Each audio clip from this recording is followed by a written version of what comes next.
Just waiting to make sure we're good. Wasn't supposed to drink that yet. Whoops. Guess I was thirsty. Okay, come on. Let's catch up here.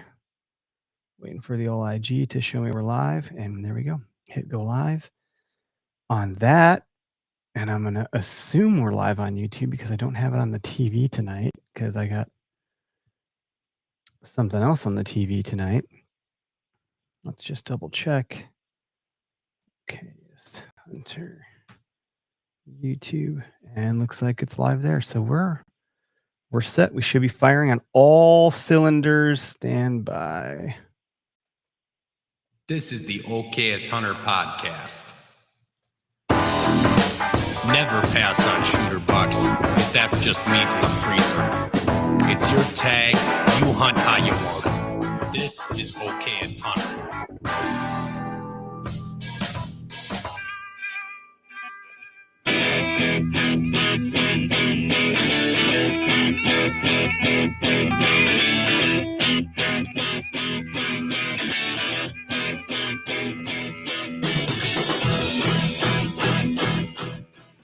What up, everybody? Welcome to the Okayest Hunter podcast. I'm in Oconomowoc. I'm one of the hosts, Eric Clark.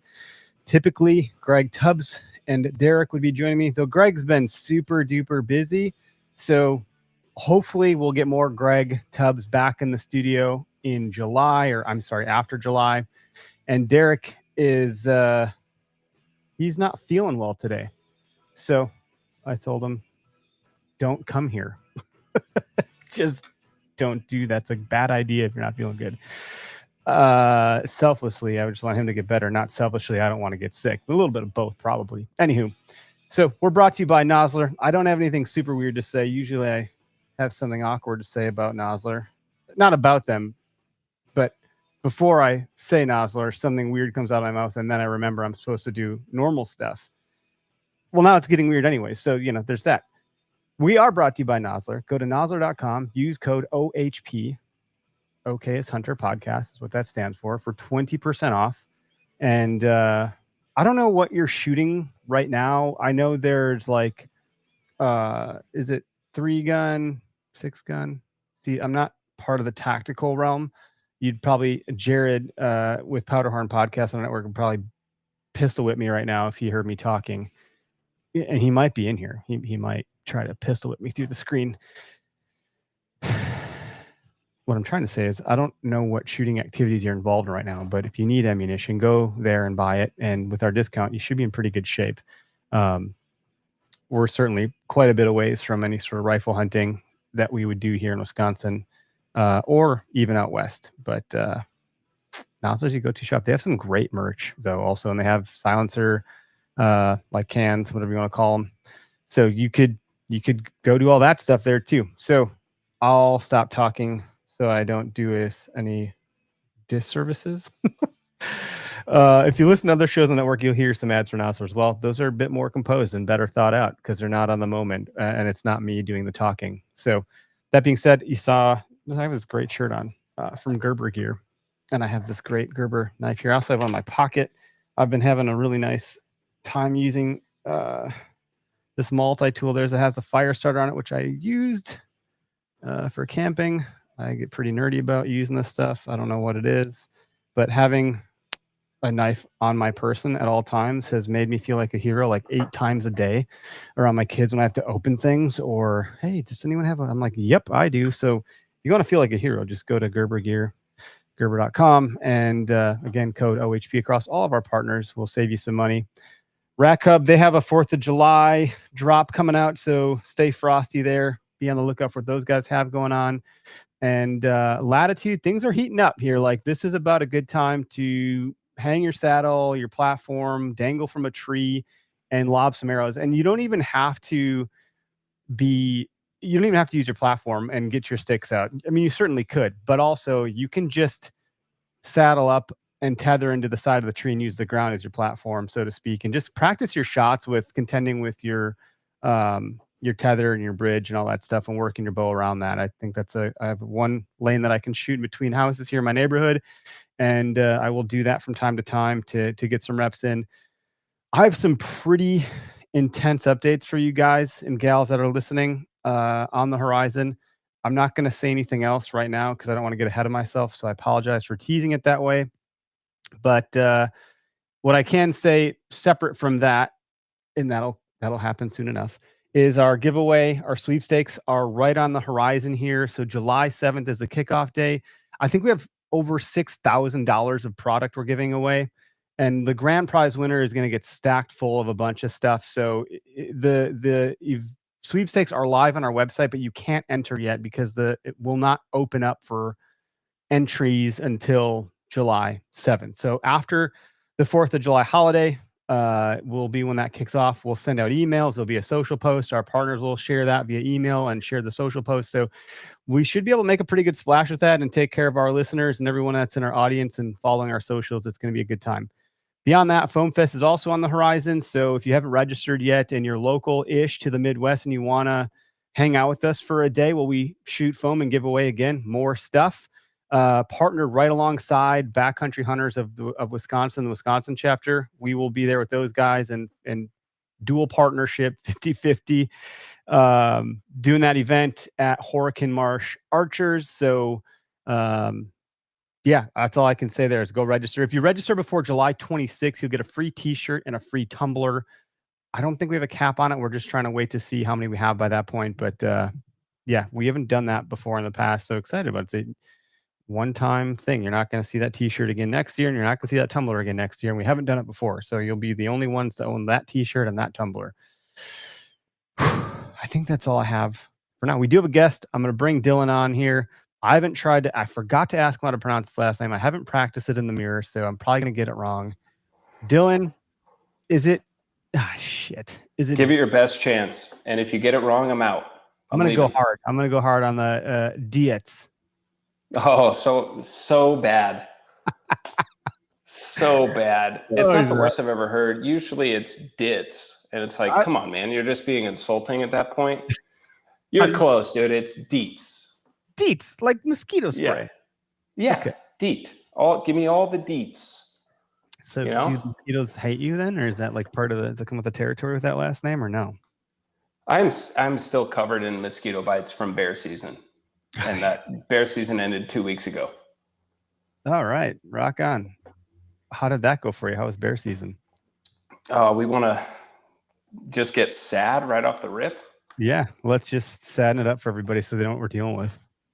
Every bear season feels like an absolute grind. Because I don't know, have you ever hunted black bears before? Like I have not. No, I wish Greg and Derek were here because Derek has. I have not.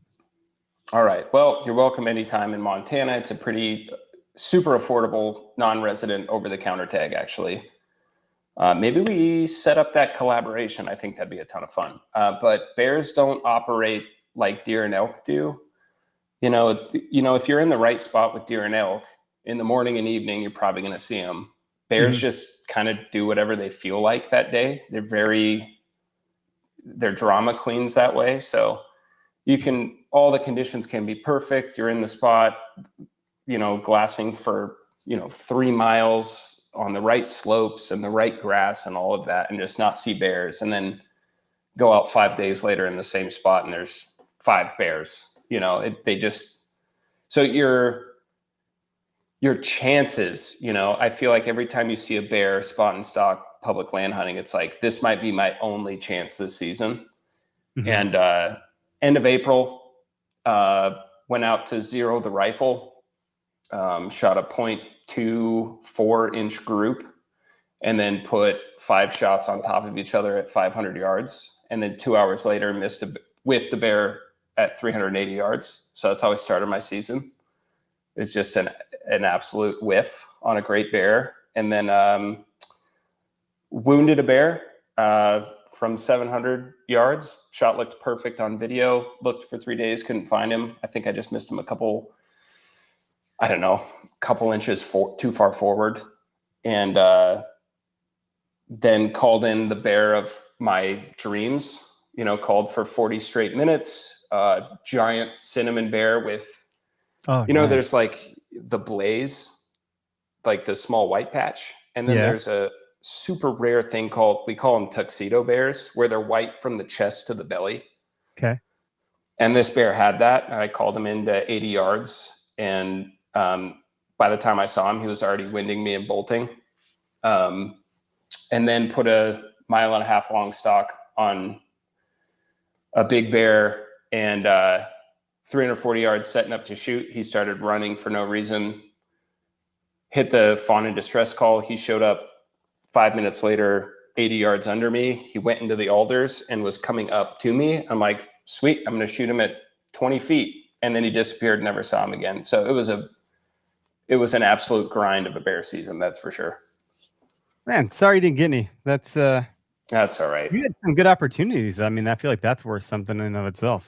Oh yeah. Great opportunities. Early on in the season, had the pleasure of glassing up the biggest bear I've ever seen in my entire life.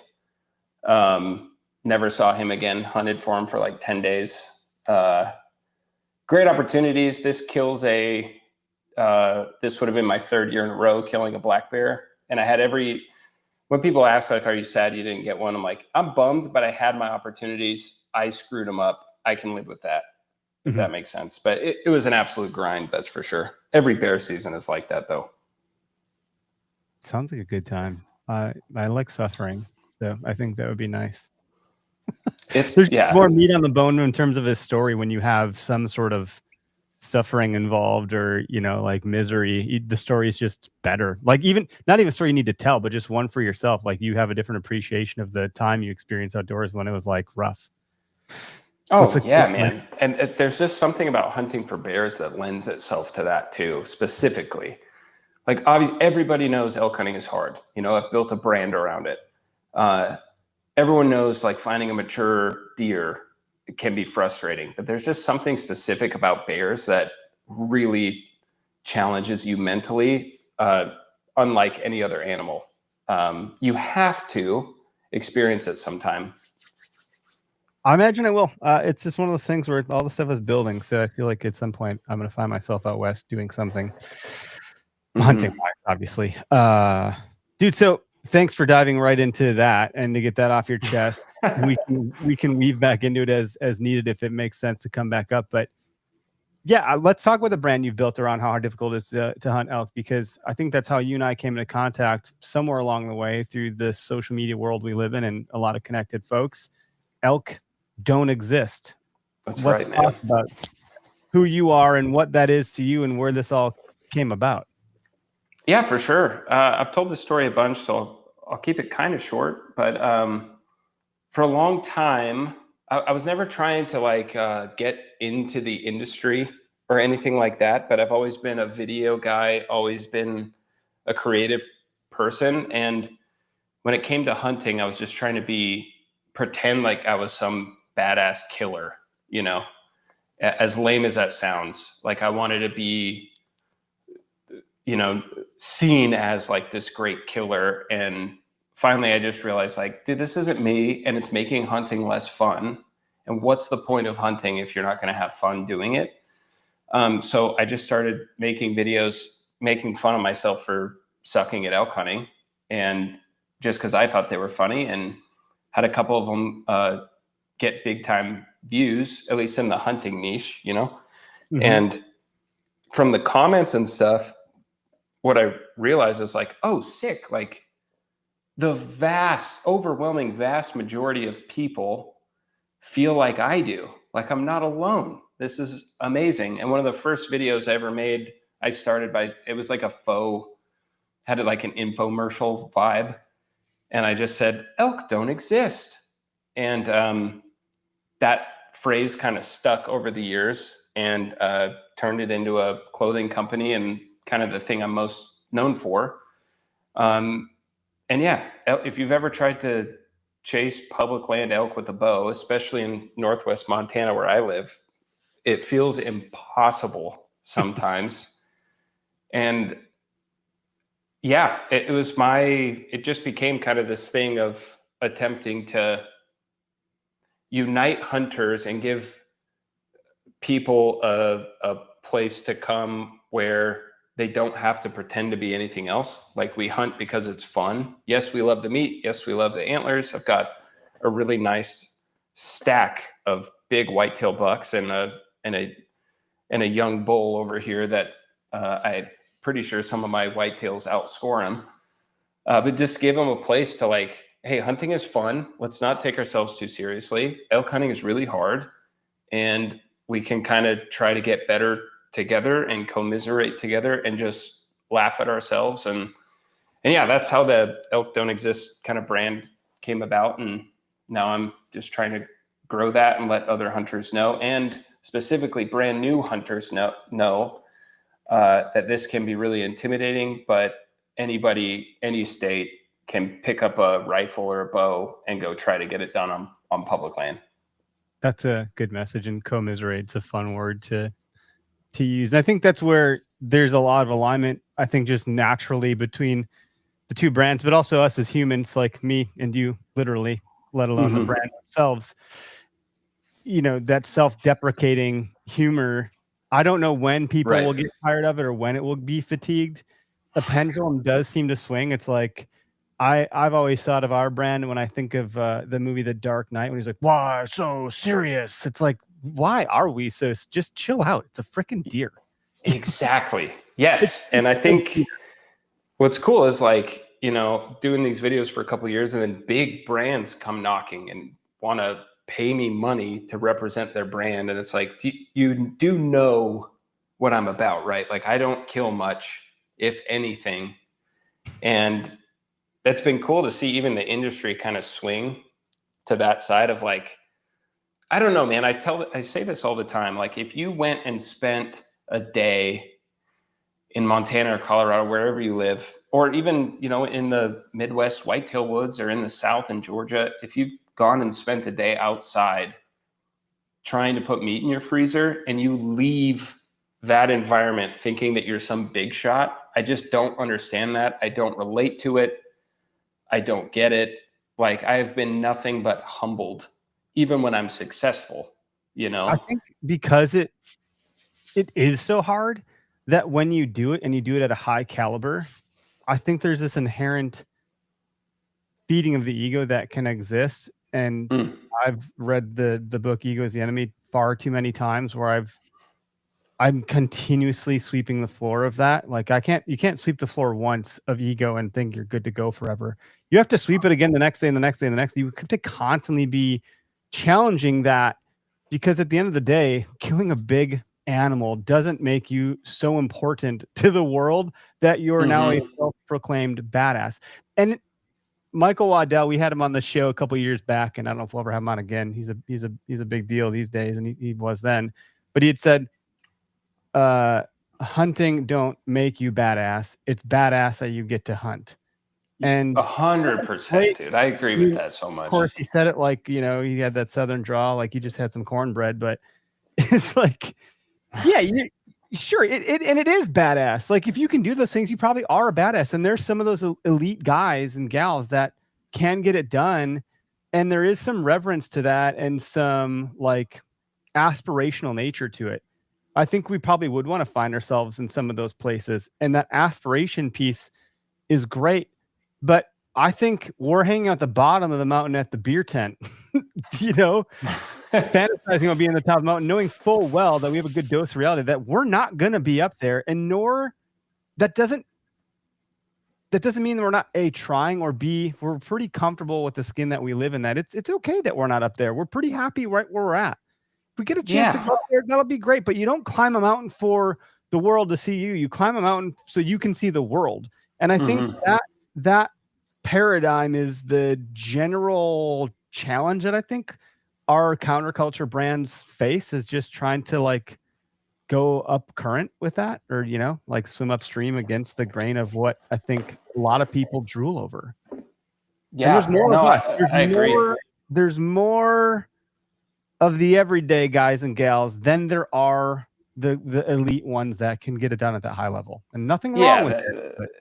For sure, man. And I would say, like, the best hunters that I know, and whether they have Instagram pages or not, you know, I think of Jason Matzinger, is a killer of killers. My good friend Brian Barney, I freaking adore Brian. Killer of killers, and one of the sweetest, most humble guys I've ever talked to. My buddy Stephen Drake. I mean, even Shed Crazy, one of my good buddies and kind of like a big brother to me on here. Cody Rich. I think of all these guys that not even counting the ones that aren't on the internet, because we all know a guy that would never touch the internet, that whose house is full of, it looks like a museum. You know, we all have that friend. But there's some of the greatest, most humble, funnest people to be around, people that I know. And so I think, like, I'm sure we both get hate. I don't know how anyone can hate on the Okayest Hunter brand. Like, I think what you guys are doing for years is some of the most important. It's so important for hunting, and I wanted to come out of the gate and commend you on that.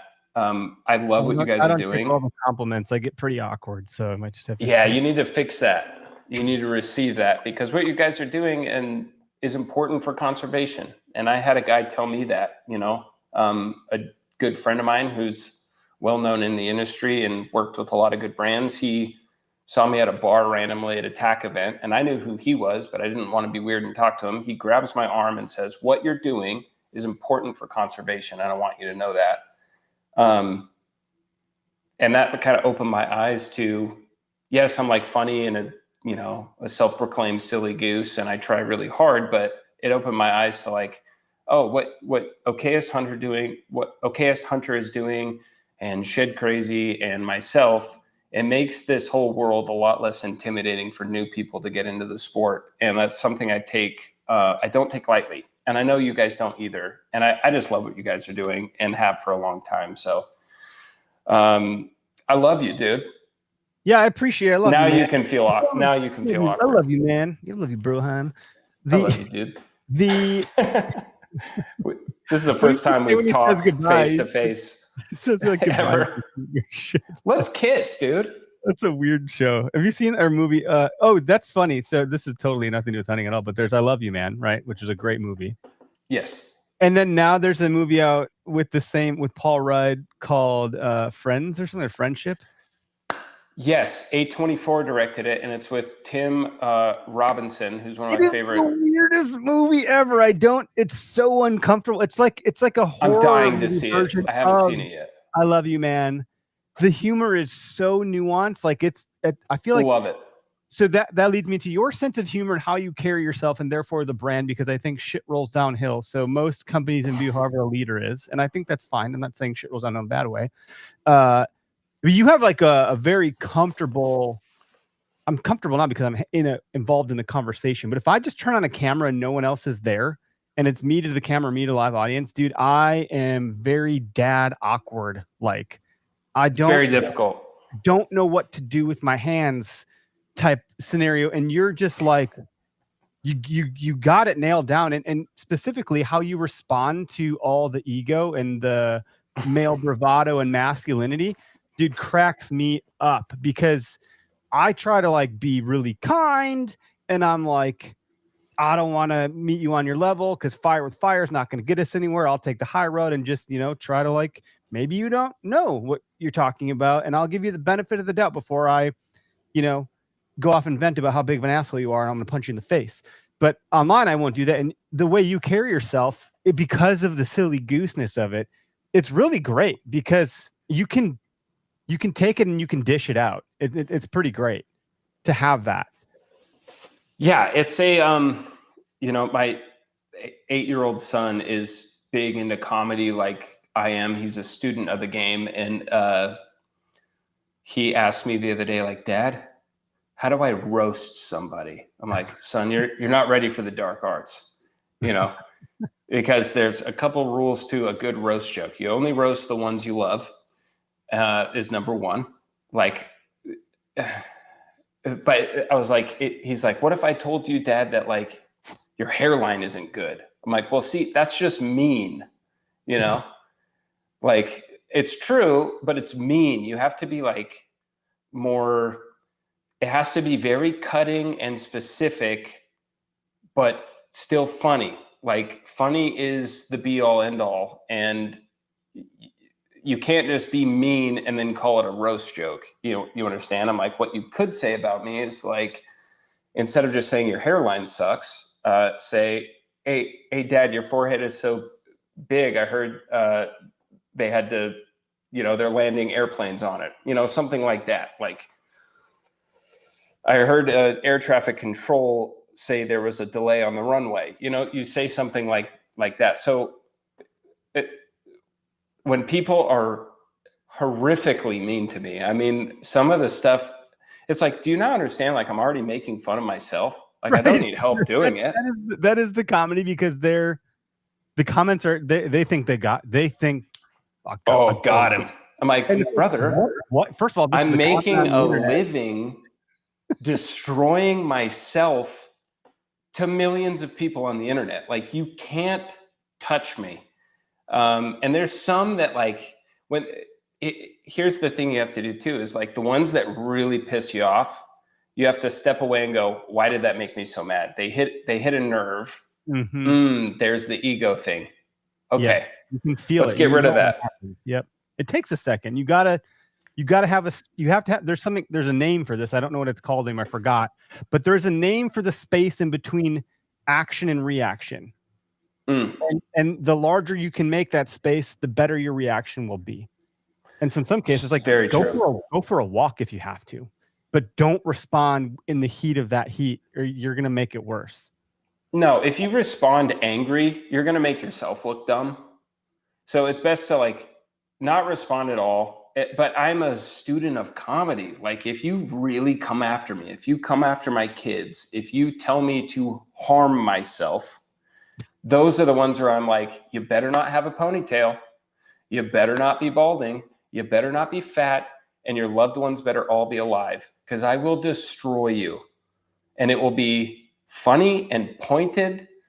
And there's some of this too, where it's like, we're on the internet. We understand, like, algorithm tricks. So the people that I know can't help themselves. Their IQ isn't smart enough to, like, best me. I'm going to make fun of you, and it's going to be pointed, but it's going to be funny. Like, you can't just say, like, I'm responding in anger, because you know what that looks like. And they can't help themselves. They're going to keep coming. And next thing you know, I've got 100,000 more views because they can't let stuff go. And I'm just howling behind my phone. And I feel no, like, ill will towards some of these guys. Like, I'm a Christian. I love everybody. But the people that, like, a video of me making fun of myself, and they want to come in and tell me to kill myself while you're down. It's like, yeah, it's like, guy. Green Street Hooligans. Have you ever seen that movie? I think it's a classic. Oh yeah, it's amazing. Don't do him while he's on the dirt. Like, don't kick someone when they're down. It's like a rule in the fights that they have. It's like, hey, we're ripping each other's faces off and throwing bricks, but by gosh, if he's on the ground, you don't kick him. No. And that's when I feel bad. It's like, a lot of the people that respond, like, super aggressively, some people are hilarious. They will roast me. I'll post those. I won't even clap back at them. I'll be like, dude, you got me. That was hilarious. Like, because I respect the game, Mm-hmm. But it's the ones that are really angry, really they're angry at something else, and you're just like their outlet. Exactly. And it's weird. And that's where I'm like, I've slowed down on a lot of this, because it's like, man, toxic. I want to say to a lot of them, like, it's never too late to call your dad. Yeah. Like, you can repair it. You can repair the relationship. It's never too late. Yeah. Like, I feel like, oh man, this person. But the funniest thing though, dude, is like, how you've seen some of these, because I'll share them, Yeah. Like, he said this, I said this, and ha ha ha. It's funny going back and forth. And then so many times, pick your favorite hunter in the world that with whatever influence and following, they will DM me screenshots of this angry person's DMs to them.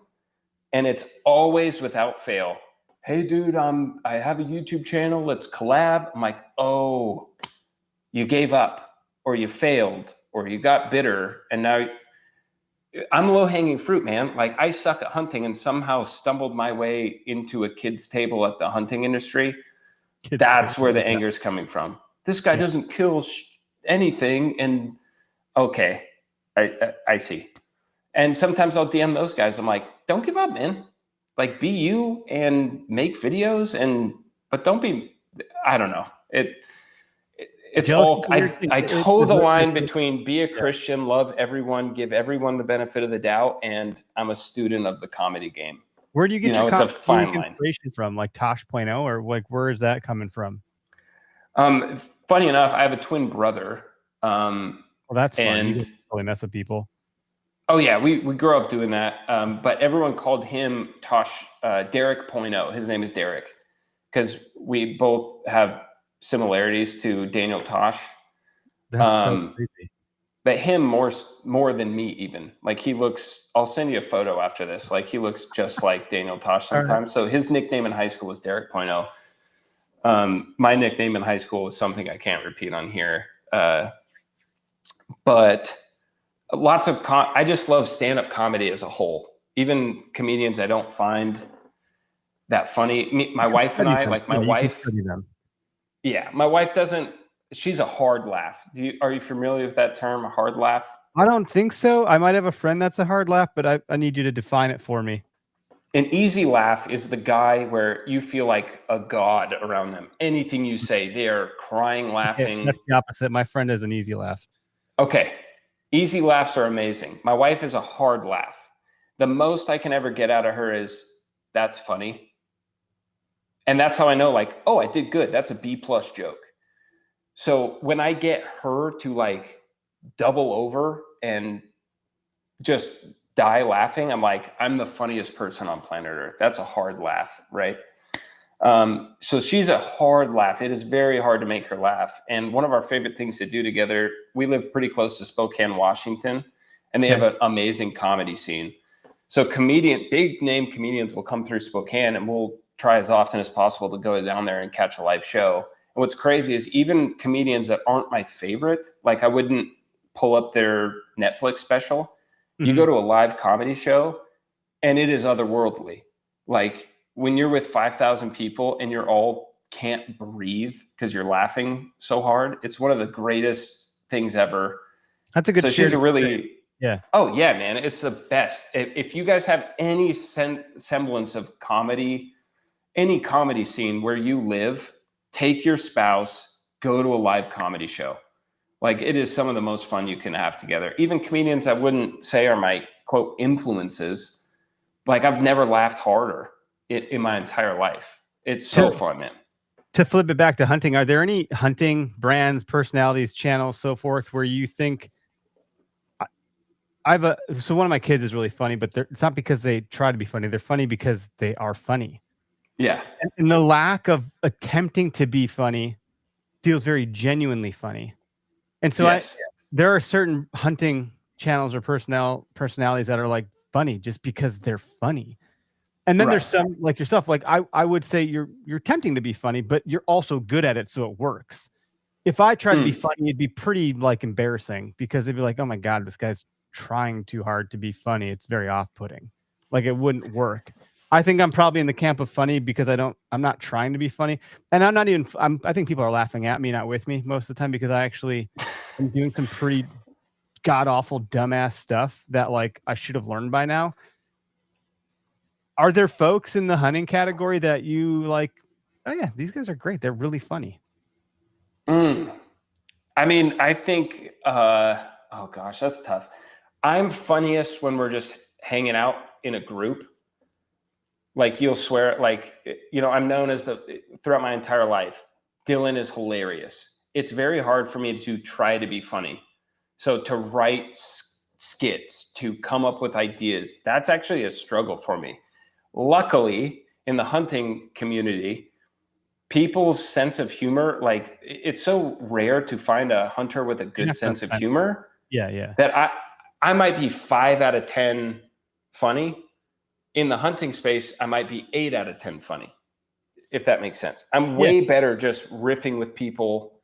I'm good at, my favorite thing to do is, you know, to find who's the hard laugh, who's got to stick up their butt a little bit and slowly over the course of an evening and beers and playing poker, figure out how to absolutely crush them with a joke.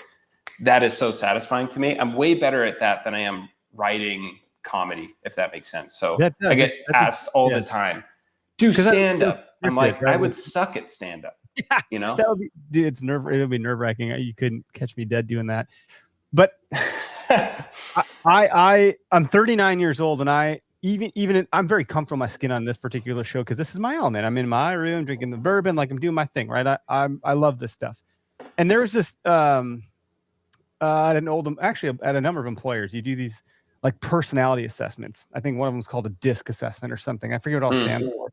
But essentially it plots your work self. It plots a point on this DISC assessment. And then it plots your actual self. And every employer I've ever had, except for the one I'm at now, my work self and my actual self were far away from each other, which tells me that I was very much not comfortable being me at work because I was using jargon and being professional and all that other shit. That's no longer the case now. That being said, I'm still, even if those things are plotted directly on top of each other, and I think that's the case here, I'm never full-blown Eric Clark. Like, I'm afraid to turn the volume up to 10. I'm probably always at like a 6 or a 7. And I don't know if people can handle me at a 10. I know that certain friends of mine know what 10 looks like, and they've seen it. I just wonder how super racist. Yeah, that's what it is. Actually, your camp's funny because like, and I like the gayness comes out because I don't know what it is. Yeah, buddy. And it's not. I'm not phobic to that at all. My brother-in-law is happily married to a man, and I was at his wedding, and he could probably kick my ass anyway. So like, I love him. He's a super great human, and I know a lot of other folks. So there's no judgment. It's not like that, but there's just like the camaraderie that comes around. When we were talking in the beginning, like let's make out, and like that kind of stuff. Like I crank out weird humor stuff. Like I think Derek Melkor, the other host of this podcast, called me the other day, and he answered the phone. Or maybe I called him, and he's like, "Oh." I'm like, "But your balls just dropped." Like I didn't even say hi yet. You're like, just right to it. You know, he's like, "Oh, I don't know what that was all about." And that I don't know if that's humor or what that is, but there's a comfortability you get when you get to know people well, and you can get to know people really well in extreme environments like being in the backcountry or hunting. And then that vibe is very different. So then there's a different sense of humor. And I think, I don't know, maybe we're similar this way. First of all, I have ADD, undiagnosed probably. And the things that will come out of my mouth, I don't have enough sense to like understand what sort of negative impact that's going to have on a scenario. So like usually, there's a lot of regret and things that I'll say. So then I'm like, I've learned to just not say stuff anymore by and large, unless I'm with that comfortable group. But the humor that exists in deer camp, it generally revolves around poking fun at buddies, you know? Yes. That I don't know what that is, but that's a big part of deer camp. And I think some folks feel like online, you can't say that anymore. And that's probably true. Like you probably do want to save that for at the cabin, you know, kind of what happens at deer camp stays at deer camp. Like maybe you don't tell that joke out in public. That's probably not a good idea, but you should be able to wear that skin and be that version of yourself from time to time. That's probably what I think elk camp or deer camp or turkey camp or duck camp or fish camp, all those different camps where you're hanging out with the boys and your crowd. I think you can kind of let your guard down that way. Dude, I agree 1,000%. And there's something about hunting that allows who is Eric Clark truly? Who is Dillon Deitz truly? Like there's an old saying, I'm a big golfer too. If you want to get to know someone, play a round of golf with them. I think it's the same is true for hunting, you know. Maybe way more than golf, you know. It's like, how is Eric Clark going to respond when things don't go his way, and when they don't go his way for 5 straight days? There's just something about it, like all the professional bullshit and everything else and masks we wear on a day-to-day basis. If you hunt with someone long enough, those have to go away. How are they going to respond to critique? How are they going to respond to getting roasted at night in the camp? There's something so pure about hunting with people that makes you take whatever mask you wear off. You know, it's such a vulnerable thing. And I think that's why, you know, the saying goes, it's harder to find a spouse than it is to find a good hunting buddy. Well, yeah, it rings true. When you're in the dating pool, you're typically putting your best foot forward. You're wearing the clothes you feel the most comfortable, think you look the best in. You're going to the places you think are gonna like show off certain like identity traits that you have. Like, yes. I like this music. I'm gonna make sure that that's what's playing on my playlist. I'm gonna go to this restaurant, order this food because it's not messy.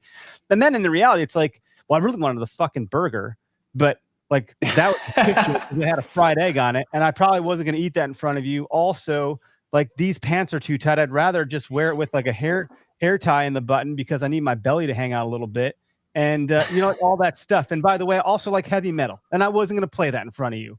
You know, like yeah, I don't know. There's those things, and so yeah, I think that's true. That you could end up with a spouse that maybe it takes a little bit more time to pull those layers back. I think in hunting, those layers we just cut right through them. They don't really exist. Yep. It's like, dude, I stink pretty bad. We've been sweating in this disgusting marsh going through this shit. You saw me freak the fuck out because my boot fell off and now my foot's frozen and I stabbed myself in the eye with a twig. So now like you just cut through all that stuff through having some like odd experiences out in the woods. 100%, man. And yes, I think that, I don't know. I think when you speak about, you know, not everybody is funny, but everyone has the ability to laugh at things. And I don't know, there's something about hunting with people. It gets rid of those, you know, I've never been more patient than when I was just dating my wife, you know, because you're 100% right. You're putting the best foot forward. I don't want them to see how many times I take dumps throughout the day because I have anxiety problems, you know. That's gonna suck. All that stuff. You bring like dude wipes with you then, or what's Dude, big baby wipe guy. Dude, it is a jungly mess down there. Yeah, you think I'm leaving that to toilet paper? Are you out of your mind? No, if your truck gets muddy, are you bringing a paper towel out to wash it? No, dude, it's a pressure washer and turtle wax. I don't know how we got here, but this is where we are. Pretty common. It's almost like we're at deer camp. You get to ass wiping real quick. If I'm meeting new people too, like I'm 34 years old. I do not care anymore about what people think of me. That's good. And it takes a minute to get through that. It takes a while, and I don't think you ever fully accomplish that, obviously. But I'm to that point where I care less about what people think about me than ever before. So if we're in a new group, I have enough friends. I don't need any more. I've got my core group of 4 or 5, and I will conquer Spain, you know, with that many friends. So the people that are easily offended at what I say, or like, this Dillon guy, cool. I have lots of other friends. I don't need you in my life anymore. So I'm finding it easier the older I get to be more myself, you know? Yeah. We were talking before the podcast about cussing. Oh, go ahead. Yeah. Oh, I was going to say, are you 100 or like, is what people are seeing 100% you or 80% or 60? Like to my on the internet? Yeah. Yeah. Yeah, I would say so. I would say, and my closest friends will tell me more of this, you know, like my pastor, he's one of the most prolific public speakers, I think, in Christendom today. Big following, preaches all over the world. One of my favorite people of all time. And I had some family members, you know, I cuss in jokes sometime when I feel like it serves the joke. And I love Jesus. I've been following him since 2009. He's changed everything about who I am. But there was such a long period of time where, you know, I was in vocational ministry for a decade. I was preaching all over. all that stuff. And I was the same person in my mind and in my thoughts, but I would limit how I acted because I wanted to be seen as some spiritual giant, if that makes sense. Mm-hmm. And so when I finally started, it was like, that's a mask in and of itself. Like, I'm taking that off. Like, I still love Jesus and I pray every single day and I read my Bible. I go to church, I serve, like I do all the right things, and I'm still desperate for God's presence. The only difference now is like I cuss and I don't care who's offended by it because I don't think it's that big of a deal personally. Now there's a wisdom component to that of like, I'm not going to cuss around the 80-year-old lady who's deeply offended by that and whatever. So when certain family members came to me about the stuff I was doing online of like, you've backslidden, like you've renounced Jesus. I'm like, no, I feel like I'm closer to God than I've ever been because I'm finally being honest. Like, this is how I talk, and I'm open to him changing how I talk and the jokes I make. And he has done that over the years.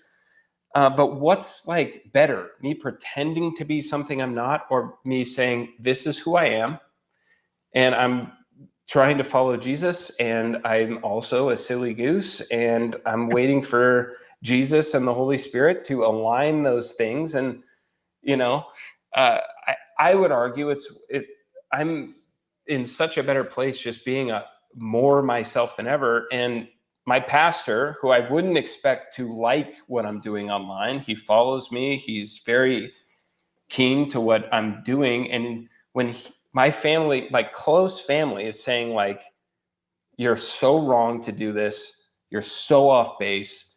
This isn't you, all this stuff. And then he pulls me aside after a Sunday and goes, I just wanted to let you know how proud I am of you. I feel like I'm finally seeing Dillon for the first time. How can I support you? I'm praying for you. Like, that means more to me than anything else. So yeah, dude, if I have to say shit or fuck, sorry, I know we talked about not cussing, but this is for a point. Okay. Get ready to mute. Here we go. I'm gonna rip a bunch of them off here. No, it's gone. It's fine.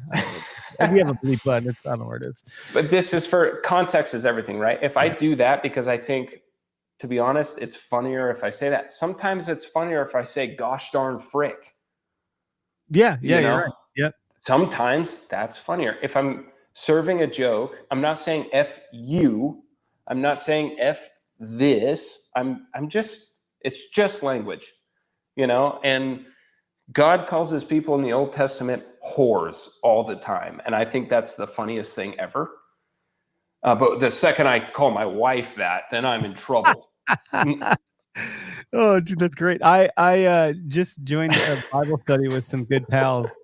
And so it's all very new to me, to be quite frank. I was raised Catholic. Oh, I have a degree in this stuff, brother. Send me your questions.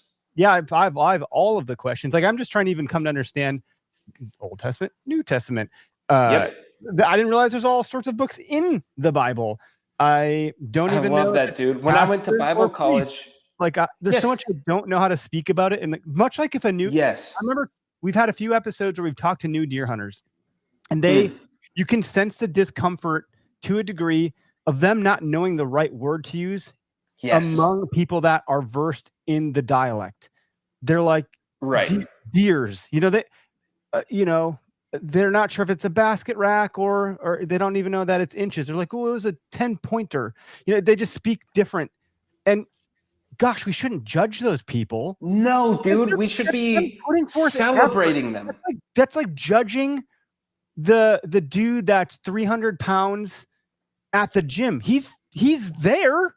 He's putting the effort in. He's clearly showing the effort. Why would you say something to him unless it's a critique to help him do better? Like, hey, great job. I support what you're doing. It's great to see you here. I wanted to give you a little bit of information so you can get the most out of this exercise.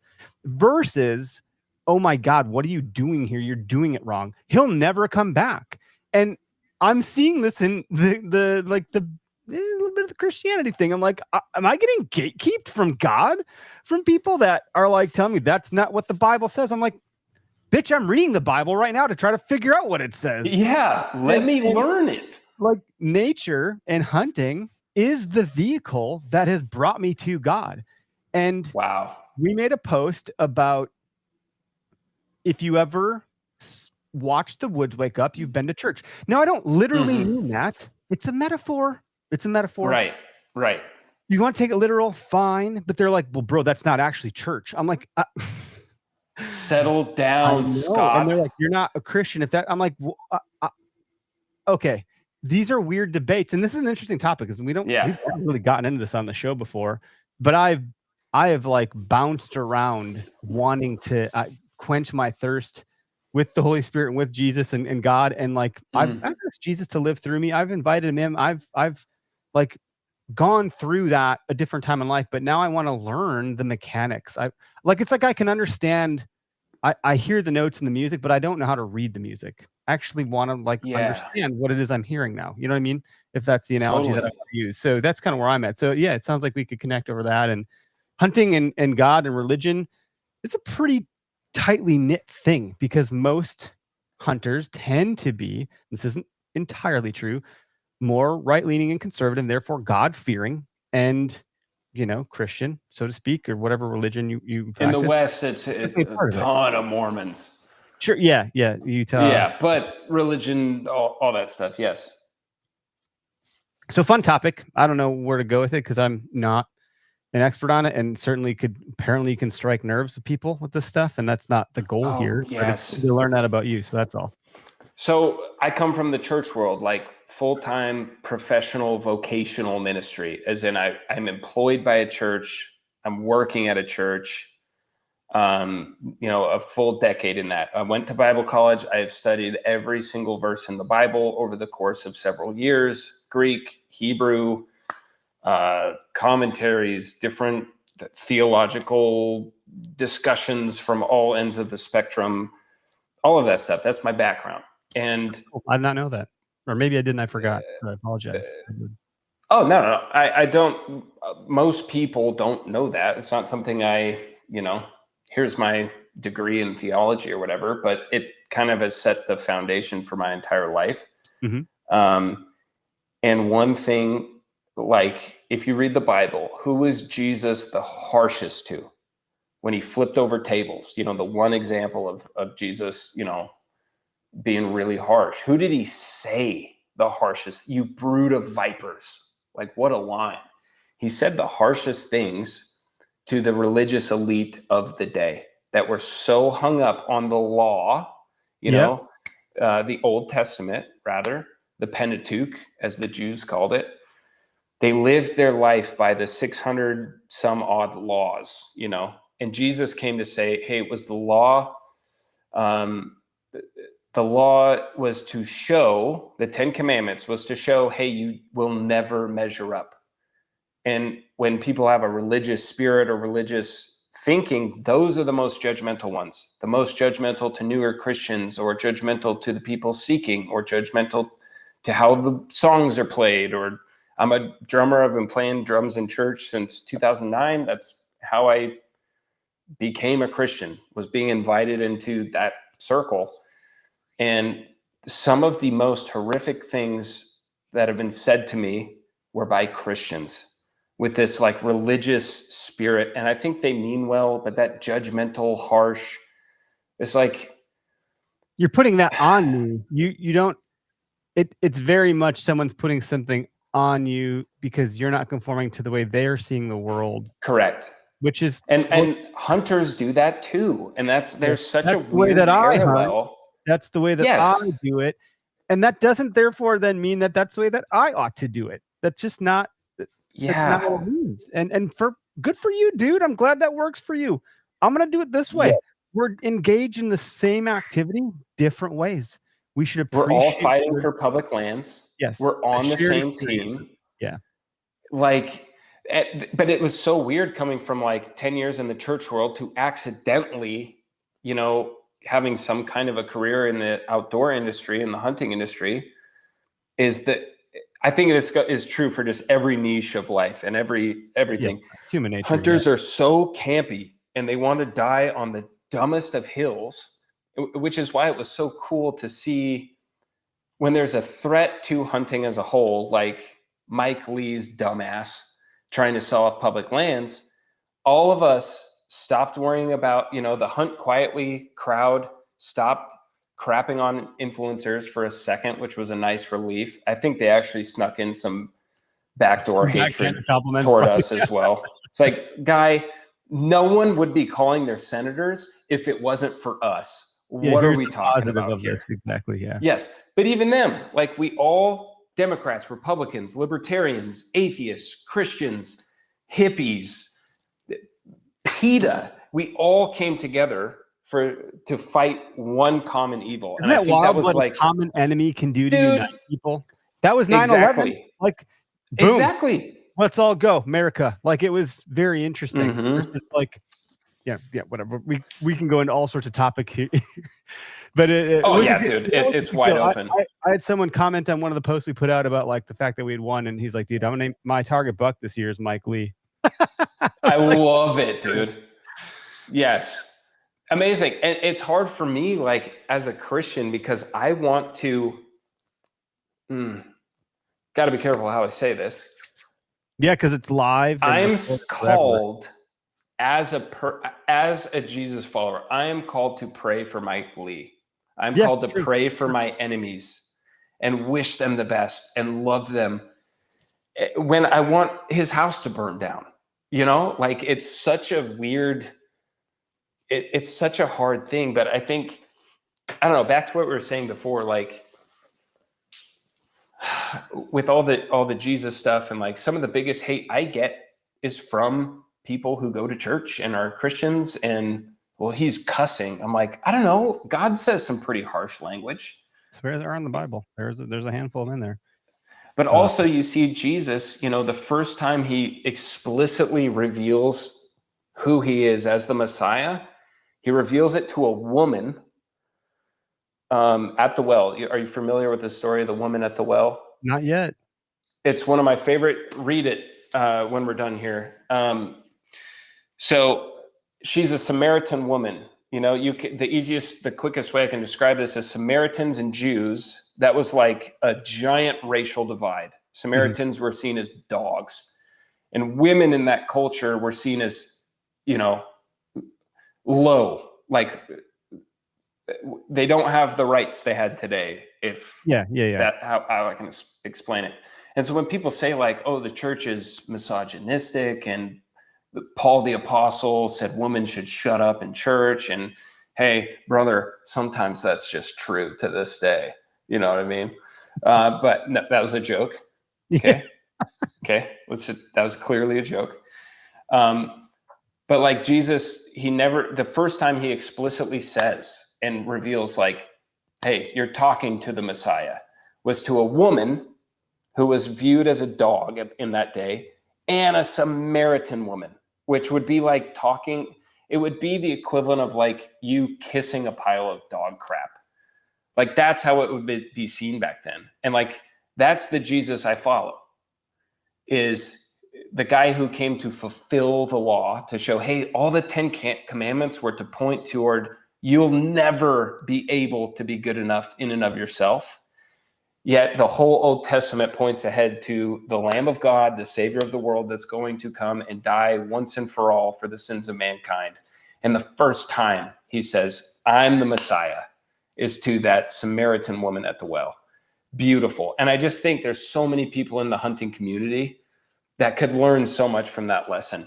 And that's why my DMs are full of 30 to 40, 50-year-old men and some women that say, I've always wanted to hunt, and I'm so afraid of doing the wrong thing. I don't know where to go. What's the etiquette if you pull up to a gate and someone's there before you? I'm afraid of getting yelled at. That's the people. That's enough to keep people out. And then it goes to like the Hunt Quietly folks point, like, we don't need more people. Yeah, but we shouldn't like turn people away if they're interested. And I don't care what got them here. I don't care that an influencer hooked them in and that they're trying it out. What they should be groveling at our feet. It matters because they Hunt Quietly page just posted, we need new hunters more than ever. I'm like, I would like to object to that statement, because your entire platform has been shut up. Don't tell anyone about this. I'm like, but you just said, see, you just said if new hunters don't join in 50 years, Mike Lee wins, or whoever the next Mike Lee is wins.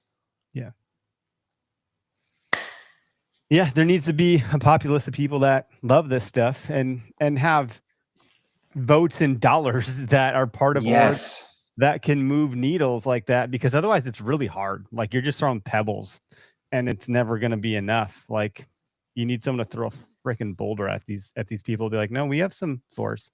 Yeah, good stuff, man. I know you have a hard stop. I assume maybe you have to go play drums or something. Are you good for time, or do you need to bring the plane in for landing really quick, or what? No, I've got like a solid 10 minutes. Okay, that's good. Just because it's you, Eric. Oh, shut up. It's bullshit. Buy it. Not gonna buy No, it. this is like a dream podcast of mine. I hope you know that. It was everything in my power, because we've been buddies for, I don't know, a year now. Yeah. And when you started following me, it was everything I could do to not like go to my wife and be like, oh my God, okay, it's Hunter, you know? I can't believe that. I'm such a fan. I've been such a fan. It's true. We're just such a small brand. Like, I think the industry is like, we don't really have to do with them yet, which is funny because we do have some really great partners that are like thoroughbred partners of the industry. Like Nosler is not, you know what I mean? Gerber, these are great brands. Bear Archery. Oh yeah. But that being said, like, I still get the sense that, like, even though we're shared by the mass populace of hunters, it seems as though, like, you know, some of the bigger dogs are like, I don't know what to do with that. You know, I don't know. Yep. Yeah, totally. And I think that's great, man. Because then, you know, the partners that partner with you, man, they're bought in. Oh, they get it. Really appreciate what you're doing. And that I'm tiny. Like, if you think you're tiny, like, brother, I'm a tiny drop in the bucket. And that's what's always uncomfortable about people. Like, I have some hunting buddies I've fallen out with because they treat me differently just because I have a couple of sponsors. It's like, dude, I'm the best way I can put it, and what I always say, I have a kid's seat at the industry table. Like, I'm at the kids' table, you know? And it's like, the funny thing about that, this is a little bit of like insider baseball or what have you, behind the curtain stuff, is we're one small piece of an ecosystem of like, I think Quick Trip has like 70 influencers they work with or something. Quick Trip is enormous. Like, that's crazy. When they have a campaign, an email goes out to every one of us, and it's up to us to take that message and do with it what we will, and try to like use our creative to map that to our audience in a way that it could resonate. And our job is to help. The marketing term is activator, help with activations around product drops, launches, updates, offers, exciting news, things of that nature. And if you have enough influencers and ambassadors around your table, then it can feel a little bit more like movement in the market. And having us on the podcast and have the repetition, eventually it starts to soak in. And because our partners seem to actually enjoy working with us and vice versa, they've been here for years, these partners. Man, that's cool. In some cases. So then, like, there's a lot of trust there, because I talk to these partners and the contacts at their orgs on a pretty regular basis, and I know them well. And it's like, hey, one of the listeners messaged this, and I'll DM it over, and I'll send a screenshot or whatever, and like, let's solve this problem. Let's work through it. Let's get them taken care of. How can we help them? So sometimes we can be a conduit, and it's a very positive thing, because you're getting, you know, a little bit more direct access to someone, because like, I have to make sure you've been heard. Otherwise, like, I'm not doing a good job. And then they feel they have to take care of me, because then they feel like everyone's serving everyone else. Like, we're serving our audience. And then the brands that we work with, they feel as though they're serving us. And I'm a big fan of Gary Vaynerchuk, and have been for a long time. That's very well known. And speaking of swearing, like, he swears, and that's what drew me to him in the beginning. And he was told to not swear on stage. He's like, well, then I can't do it, because like, I can't guarantee I'm not going to swear, because it's who I am. So like, if I can't swear, then I'm not going to do anything. But he's often one to say, like, if you're a leader of a company, your people don't work for you. You work for them. If you're leading a body of people, like, your job is to serve them. So I have a tiny team at Gunpowder that I work with in my day job. And my goal is to just make sure those guys have all the hurdles and barriers removed, and I can help them do the work that they're trying to do. That's how I view my role. They don't work for me. That's weird. Yeah. There are people that I think that would have that attitude. Those are the people that are pissing everyone's Cheerios in the comments section every day, are the ones that have that ego, that think that they're the important one. And not to say some people are important. Like they probably are. But gosh, there's a quote from Stoicism, and I'm going to get it wrong, of course, because I always do, because I can't remember shit. But it was something along the lines of an emperor walked past a homeless man in the streets of Rome, and this is why I love the Roman Empire. It's around for 1,000 years. America's going to have her 250th birthday. It's a quarter of the time the Roman Empire is around. And Seneca is mentioned in the Bible, and Jesus is mentioned in Stoicism, and Seneca and Jesus walked the earth at the same time. I find it to be wildly fascinating. That's what really brought me through to learn more. And this emperor said to the homeless person, speaking of the socioeconomic statuses that you were talking about, like this person would have been like dog shit. And he's like, look, today is the day I will grant you anything you need. I'm out here. I'm serving the people. What can I do for you? And the homeless man said, you're standing in the sun. Can you please move? Like what a humbling experience to be a freaking emperor. And somebody like, nah, dog, you're kind of blocking the sunlight right now. How unimportant do you immediately feel in that moment? And boy, I love that. Like that is like just a hard blow to the ego, and it's one of my favorites. I should find the man. And that's every hunt in the West that I've ever been on, whether I'm successful or not, is very similar to that. Yeah. Cool. I've got a couple sponsors that I got from sucking at this to begin with. Somehow this is all happening. I don't know. Anytime I'm actually on the mountain, it's like, wow, I am small. And I hope and pray that no matter where my cute little hunting career goes, that I feel that always. Yeah, same. Of just being, I am so small. How can I point out the best in others? How can I get new hunters into the sport? How can I get closer to God through this? And if a living comes through that, wow, it's far more than I deserve. Yeah, definitely more. That's a great way to put it. That shared experience you talked about, going to a comedy club with your wife, I would akin that to the shared experience we have as hunters that enjoy our public lands and chasing the clear that we chase. Yep. When I say shared experience, it's shared through history because our ancestors did it, and it's shared with generations that have yet to come. And that shared experience, once we have that experience, it is shared across humanity. And that should be enough, as proven by the recent public land stuff in that bill that Mike Lee had in there that we got removed. That is like a really important thing. Less about because it got removed in my mind, although that's important, but more to show that we were able to come together for a short time.